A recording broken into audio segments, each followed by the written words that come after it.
Février, envie de montagne, besoin de respirer. Avant de partir, voici quelques conseils. Si montagne égale plaisir, pour être au top, commencez par bien préparer votre départ. Comment? D'abord en reprenant le sport, et pour ça, pas besoin d'exercice intense, c'est très compliqué. Marchez, courez les boutiques et privilégiez les escaliers. Passez aussi voir votre médecin, surtout si vous suivez un traitement médical. Et si vous êtes enceinte ou souffrez d'insuffisance respiratoire, préférez une station de faible altitude. Enfin, n'oubliez pas l'indispensable assurance annulation. Je ne vous souhaite pas d'attraper une grippe de dernière minute, mais dans ce cas-là, à défaut de partir, au moins vous pourrez enchaîner les tisanes plus sereinement. Alors que garantit cette assurance? Le remboursement partiel, voire intégral de votre voyage. Et puis elle comprend aussi une assurance perte de bagages.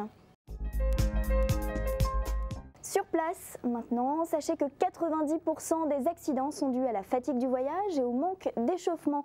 Alors ne vous lancez pas sur les pistes dès votre arrivée, prenez le temps de souffler.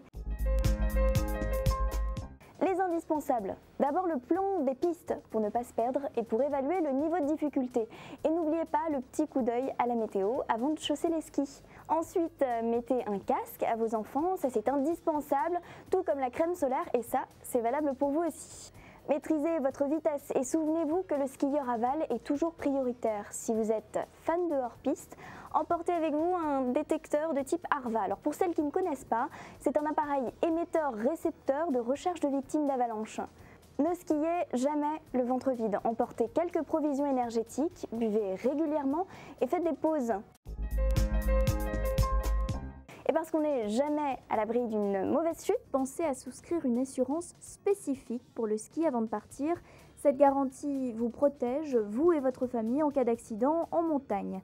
Et en cas d'oubli, vous pouvez vous procurer le carré neige en vente au guichet des remontées mécaniques.